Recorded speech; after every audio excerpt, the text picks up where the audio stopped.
So, Jocelyn, thank you for being with us here today. I thought we could start by just learning a little bit about you, like when you were saved, when you knew you wanted to go into missions, some background. Sure. I grew up here in Tillsonburg, and I did consider myself a Christian. Grew up with kind of like a Catholic background, very nominal, somewhat involved through Catholic school. And so to me, Christianity was believe in God, he exists, be a good person, ticked that box really easily because I lived by my standards of good. And maybe you should go to church sometimes, which I didn't feel a lot of responsibility for as like a younger person. Mm-hmm. And so I was doing pretty well by my own standards, but faith didn't feel significant, which like looking back, I think I also kind of felt like this is not very meaningful. So it didn't play a big role in my life. But around high school, friends of mine said, come to our youth group. And I thought, you're Christian, I'm Christian, it's the same thing. So I showed up at their youth group. There were snacks, there were games, there were more friends from high school. It was really nice. But when, Actually, that was us. yeah, exactly. And then, it was in that context that I heard the youth pastor share from the Bible. And I think looking back, hearing from the Bible in Catholic school or in church, I had a really hard time understanding the significance of things. Like I knew some stories, but I didn't have like a point of reference for my own life. Mm-hmm. But the youth pastor really explained what the Bible is saying. It was very easy to understand, and then why it was significant. And I think that's the first time I heard you can have a relationship with God. And I was like, oh, I want that. And it seemed like the most natural thing in the world to me, but I think it would have been really easy to go, now I'm good. Right? Like to just be like, I got it covered. I'm already Christian. I don't need to worry about it. I'm a good person. I think we constantly fall into that trap every day too, like our own standards sometimes get in the way of God's voice. Yeah. But I think really the Spirit was at work because I went, oh, wow, I want that. And, as I continued to learn, I was like, oh, sin, I'm not actually a good person, and sin is getting in the way of me having this relationship with God. And Jesus died on the cross, which I knew a story, like an Easter story, but I actually didn't know that Jesus died because of my sin to restore me to relationship with God. So, that was high school, grade 9, I think. And it was very life-changing. And as soon as I was like, oh, I was just missing this like really crucial, you can have a relationship with God, and that's why I didn't. I was like, well, obviously, we just need to tell people, hey, you can have a relationship with God. And then like they would have the opportunity to experience that as well, up to them. So like for me, I didn't have the word evangelism, but it was really intuitive to me to like, we should just tell people. So based on this, was it kind of always in your mind then, since you came to know Christ, that you wanted to share this with other people in a missions capacity?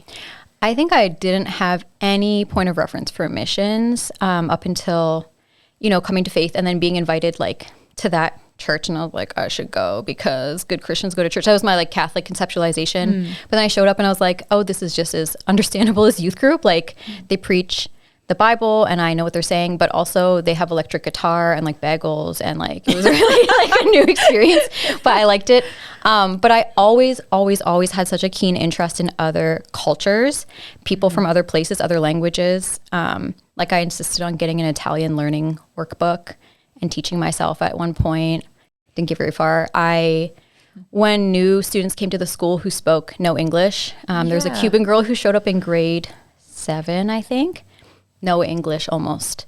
But I was like, oh, good, friend. And so I learned a little Spanish and we would like type on the computer and translate English to Spanish. And then, I don't know, for me, I was like, of course I want to be friends with this girl. It seemed like such a natural thing. But looking back, I'm like, oh yeah, nobody else tried to do that because they were like, how? I can't even talk to her.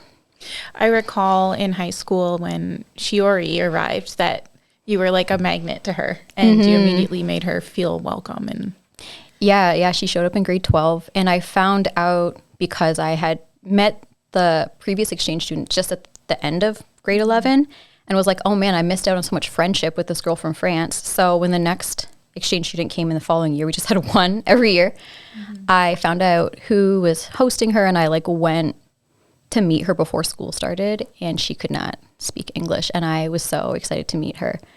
And like her English really improved over the year, and it was very cool to learn a little Japanese from her as well. So it was just like this innate like desire to move towards the foreigner, the friendless. Like, so when I first saw a missionary speak at the church, I was like, those are my two favorite things. Tell people about Jesus and like engage with these people from other places in a meaningful way. So I didn't know really what it meant to be a missionary. And then I decided like I'm not going to university. I told my parents, wouldn't apply. Now, you did end up going to university. I did. Yes. And what did you study? At the insistence of, guidance counselors and parents, I, said no, but a friend of ours, Hillary, was like, how are you going to be a missionary? You don't know anything. You don't know medicine. You don't know agriculture. Yeah. And I was like, this girl is making sense. She's not saying don't be a missionary. She's saying get equipped for the field. So I was like, I'm going to study something useful for the field. Again, I had really no idea what missionaries do. But in my mind, language was like a massive pathway to connect with people on the field, very useful. So I went to Western. I initially was just kind of in this like general, like studying like some East Asian history, some languages. I started with Spanish and Japanese, and then I discovered the East Asian Studies program. And then I was in that, and it was great. And so after you graduated, did you immediately go into missions? I wanted to. I applied immediately with Power to Change. And it just so happened in my third year, I spent the whole year in Japan on exchange. And so you expect culture shock going, but actually you don't expect kind of like they call reverse culture shock coming back. And I had a really hard time recovering when I came back. And I think there was like a little bit of depression or just like I was really struggling in my fourth year. I'd lost a lot of community. No one could relate to my experience. People weren't interested in hearing about Japan. I'm like, it's not Japan, it's my life. But because of that, Power to Change was like, hey, take a beat, take a year, do something else. Also, they were like, we don't send anyone to Japan right now. So, and so instead of going on missions immediately, I'd applied for a few things, but I ended up going to Japan to teach English. And then after a year of that, I still really wanted to go to the field. So came back, applied again, and then finally went with Power to Change overseas. And so when you were in Toronto with Power to Change, what was your main ministry there? Yeah, so I went from East Asia to London, Ontario, doing international student ministry to Toronto. And again, international student ministry. I kind of figure if I can't be overseas, I'll just be with the overseas people here. Same people, we have a great opportunity in Canada to reach the nations. And so it was really cool to connect with people, especially people who I could say, I've lived in your country. I learned your language. They were so excited. But in Toronto, I was sent there in 2019, which was not great timing to move to Toronto. And I was sent to work on a team with more experienced staff. But by the time I arrived, the team had dispersed. So I kind of started out on my own with no existing ministry. And then was hit by COVID really soon, like into not even a whole school year in. So it was like an interesting journey of starting something and then moving online. And then a year later, when the online kind of wrapped up, going back to campus and starting something again in 2021. But since then, it's been thriving. That's great to hear. And what did you find with the international students coming over from, say, Japan, which is where you're going next? What did you find their impressions were of Christianity before they came to Canada? I think most Japanese people haven't ever met a Christian. They have very limited concept of what Christianity is. To Japanese people, religious people, kind of weird, very uncomfortable. There are a lot of cults in Japan, so people tend to avoid religious fanatics or anyone inviting them into any religious activities. So, what I did hear from Japanese friends is I thought religion was weird. I met you people and you were really nice and I really wanted Canadian friends. And so, but then I started to see that you're not weird, you're actually good people. And then they start kind of like maybe opening up a little bit, becoming curious. I find Japanese people who leave Japan and come overseas are a little bit more open-minded. They're here to experience culture. They're here to learn language. sometimes to them, Christianity is a piece of Canadian culture. Okay. Yeah. So then, conversely, tell us a little bit of what ministry opportunities you see going over to Okinawa. Yeah, Japan needs workers. Less than 1% of people in Japan are Christian. And so that's an extremely low amount. It's hard for that number of people to reach their own people, especially when Japanese people are very fearful of sharing their faith because of those reactions, right? They're going to be ostracized. They're going to be judged. They're going to be thought to be weird. Japanese people want to conform to the social norm. And so if you're Christian, evangelism is very challenging. So, but the foreign workers were like, oh, I don't care, right? Like, I don't care what these, I care about Japanese culture very deeply, but I'm not bound to these Japanese rules or social norms. And people don't expect me to be. They expect that I am Christian because I'm from, the West. Right. They might still be freaked out if my approach comes on too strong. But I think there's still a lot of opportunities for workers from other countries to come and support the Japanese church, Japanese ministry, Japanese outreach. Like the local leaders have so much cultural insight. But I think they could use a hand. And then I really think Japanese people have to reach Japanese people on large. So when there's a strong enough base of those who are faithfully sharing, they will be the ones that reach Japan. But like the foreign workers are really just there to help build those people up. Okay. So in Okinawa in particular, what prevalent religions or religious groups are there? Yeah, in Japan in general, like Japanese folk religion is Shinto, so kind of animistic. And then in Okinawa, they have something very similar to that. And those roots are much stronger. In Okinawa, there's still a lot of practice. And why is that in Okinawa particularly? I'm not sure. I think, Okinawa really holds to its heritage, its cultures, its traditions. And they're very separate from the rest of Japan. And so just the fact that they've held to those spiritual beliefs a lot more than Japanese people doesn't surprise me. There's also a lot of Buddhism, and most Japanese people kind of mix it. They have like both like a little mini Buddha shrine and a little mini like Shinto shelf in their homes. So covering all your bases Cover type all your thing. bases, yeah. Be cautious. Please all of the... Yeah, whether they really believe or not, or it's just like superstition or tradition or culture. When you ask somebody, hey, like, are you Christian or what do you believe? They'll just say, Japanese people are whatever. Okay. Japanese people are Buddhist. Japanese people are Shinto. Japanese people don't have religion is the most common one I hear. In Okinawa, I'm not sure how they would answer that. Probably similarly. But so there are some Christians and some Christian churches, but still very small.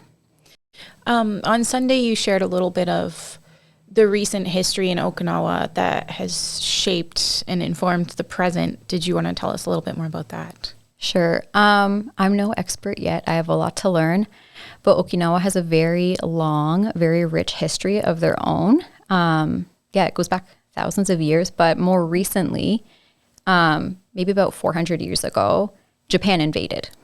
Okay. And Japan kind of progressively like took control and took over and eventually really like stripped Okinawa of its power and renamed it. It was not named Okinawa before.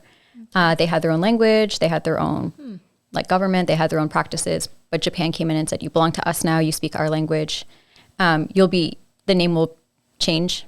Right. And so they've still held on to much of their own traditions, but now Japanese culture is really integrated. And then even more recently, World War II, when the American forces came against Japan, they landed in two places, and one of those places was Okinawa. They were trying to establish a land base for launching ships or missiles, and Japanese military forces were told to like fight to the death, basically. And so both Japanese military forces and local Okinawan recruits to the military fought until the death. And so it was a very, very bloody battle. Even Japanese civilians were told, never give in. don't be captured. And so not only did about 100,000 military forces die on both the Allied and the Japanese side, but about, I think like 100,000 civilians, 200,000 total. Mm-hmm. Yeah, which was about a quarter of the island's population at the time. So about a quarter of the people died as a result of the war. And so to this day, people are very deeply affected by that. There are still, Okinawan grandmas who will tell you, oh, I was sent out of the military barracks with my friend in a grenade. And then we got separated and I never saw her again, And so I can't even imagine how traumatic that must have been for them. And, we know that trauma gets passed on. It doesn't just stay with that one person, but trauma affects the way they live their lives and, exist in their communities and raise their families. And so the trauma of the war, for the community at large and then for individuals and their families, is still around. And there are many songs about it. It's very close in their memory. Okay, so thank you for giving us the history and what Japan looks like now, and specifically Okinawa. So we've talked a little bit about what you've done with Power to Change and working with international students. Now you're shifting focus and you're going to be working with Pioneer. So tell us a little bit about what your ministry looks like with Pioneer and who you'll be working with there. Sure. Pioneers is an organization focused on church planting among unreached people. Okay. So the Japanese are considered unreached people, or less than 1% Christian. And I love that they have a church planting focus. I never thought I would be in church planting, being in campus ministry so long. But I had a little taste of it in Toronto. And it's really amazing to see the work that God can do. So I'll be working with a new church plant in Okinawa. I'll be the first Pioneers missionary to Okinawa. And so actually This is a church that I befriended on a visit, just for personal reasons. I was there a couple years ago in the summer of 2023. And I decided I'll connect with the local church while I'm here. I was going to be there for about a month working remotely. And they were so lovely and welcoming. And they introduced me to other ministry workers on the island when they found out that I myself at home was working in ministry. And so later, when God kind of prompted me, hey, you should move to Okinawa, it's time to go, because I'd always wanted to be overseas. I looked into a bunch of organizations and everyone said, no, we don't send to Okinawa. And Pioneer said, we don't send there, but maybe we can find you a way. They're very flexible. And so I said, I know people there. Because the big thing is they don't want you alone. Right. They want you on a team, which I think is very healthy, to have other workers, other Christians to lean on. And so I said, hey, I know workers. What if we partnered with local workers? So I have a team, even though they're not with Pioneers. I'm really big on partnership, and Pioneers is too. So I connected Pioneers with this new church plant, now just 2 years old. And it's such a good fit, both for, Pioneers in this church are really aligned, but also for me and this church. The things that they are dreaming of, hoping for, wanting to do, already involved in, are things that I'm so excited about. It's really exciting. Yeah. So the church has been around for how long now? So this church is just 2 years old as of Christmas. Okay. They planted on Christmas, which is really cool. It is a church plant from another more well-established church in Okinawa, a church that serves American military personnel. There are a lot of them still on the island. There's a lot of bases. And so someone at that church decided, what are we doing only reaching Americans? What are we doing in Japan not reaching Japanese people? So with the church's blessing, he gathered a core team and partnered with a Japanese pastor. And so this American pastor, John, partnered with a Japanese pastor, and they planted this new church just 2 years ago. That's really cool. There's an American pastor and a Japanese pastor. What would that look like for the congregation, or a traditional Sunday or outreach programs? Everything on a Sunday is completely bilingual. Wow. Some people only speak English. A number of the people on the core team that planted, some people only speak Japanese. Some of these people that they've reached, even Pastor So, his English isn't very strong, although his wife speaks both languages so fluently. And John really places a high value on that language aspect. And so it's been really cool to see the partnership. The songs are bilingual. The sermon is given in one language and translated to the other, whichever it may be, because both of them preach. And now at the establishment of the church, I think John was the lead pastor, but now So is the lead pastor, which was really always the plan, to have this indigenous, led church. And so outreach, I think it depends who the volunteers are, but they really, really want to reach Japanese people. And so even if the volunteers don't speak a lot of Japanese, they're trying their hardest to connect with people in a meaningful way. Cool. Yeah.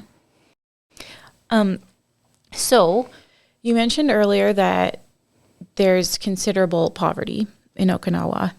So the area that you'll specifically be in, what does the poverty level look like there, or the level of education? And would that open doors for you in different ways? Yeah, I don't know if I can speak to the specific area as of yet, but we'll be like near a large city. However, in general, like Okinawa is the area of Japan that has the highest rates of unemployment, the highest rates of child poverty, like I think 25% of children, like food insecurity, and the highest amount of single parent households, like a lot of single moms. And so there are a lot of very practical areas that the church could serve the community in. And I think they're already taking steps to do that. For example, the church started this very thoughtful program. It's like single moms cooking night. Okay. So they invite single moms to cook at the church together. And I think if they said single moms Bible study night, the single moms would go, I don't have time for that. But instead it's meal prep. So it's the moms, practical. the moms get their meal prep done, and they have like social time with other women. And then the kids all get taken care of in another room. It's a break. And, they do a little Bible story. Cool. And so they're really trying to form these meaningful relationships and serve in practical ways. And I think that'll really open doors for people to be receptive. That's great. So going forward, you're not in Japan yet. What does the process look like of getting from here to there, both practically, spiritually? What kind of support are you looking for? Yeah, it's like been a really big process from discerning what is next for me when God kind of prompted me to where I'm at now, which is just like on the cusp of being ready to go. There's been lots of discussion with pioneers about preparations.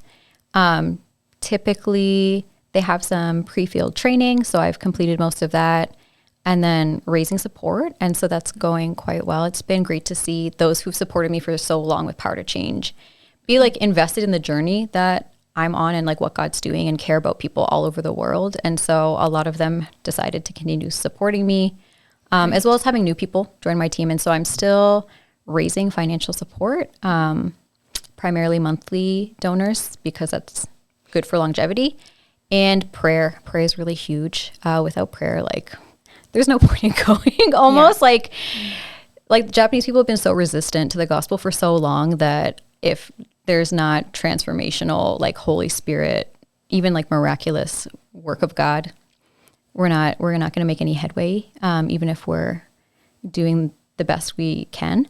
And so prayer is going to be huge, and it has been huge in ministry so far, like knowing that people are praying, seeing God actually move.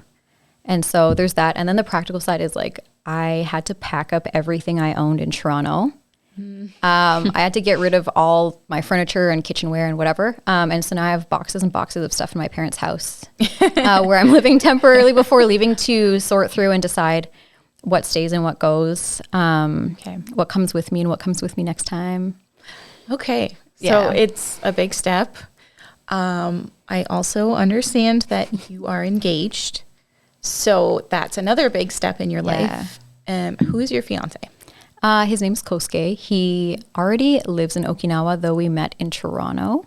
Okay. So it's been kind of cool to see the way things shook out, because when you move a lot, you don't get a lot of opportunities to meet people and form those kinds of relationships. But we became friends in the midst of COVID while both living in the city and not having a lot of friends there. And then he was working in construction with another Japanese friend, and that friend said to him, "Hey, I'm done here in Canada. I've saved my money. I'm going to go start a business back home. And so Kosuke was like, I really want to be part of this new business with this good friend that I've been working with.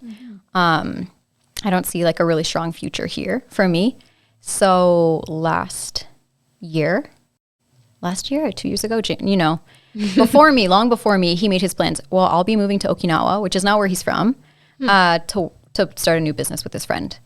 And then, you know, between then and my decision, there was some interest, but I said, no way, Jose, I'm not going to move away for a new relationship. And certainly no, I'm not going to start something that's just going to end. But kind of after God prompted me and I had my own very strong resolution, like I will move there. I kind of was like, well, why not? So we started. That door was opened. Yeah, we're going to end up in the same place, whether the relationship works out or not.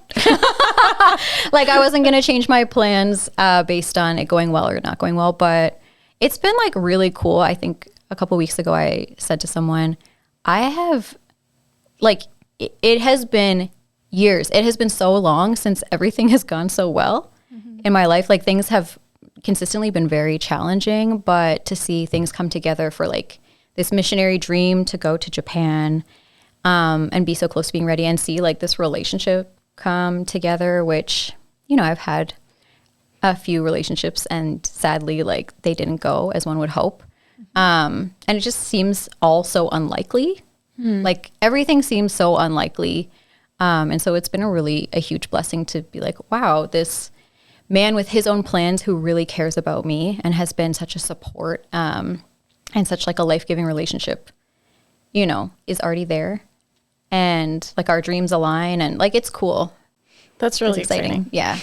Yeah. That's great. So I am lucky enough to have known you for a lot of years. I don't think we covered that before, but we've been friends since we were 14. We met in grade 9 and it's been really exciting reconnecting with you at this time, although I'm sad because you're also leaving soon.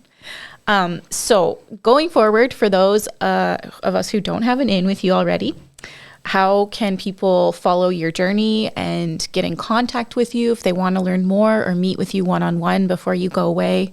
Yeah, I would love to meet with people. I would love to connect personally.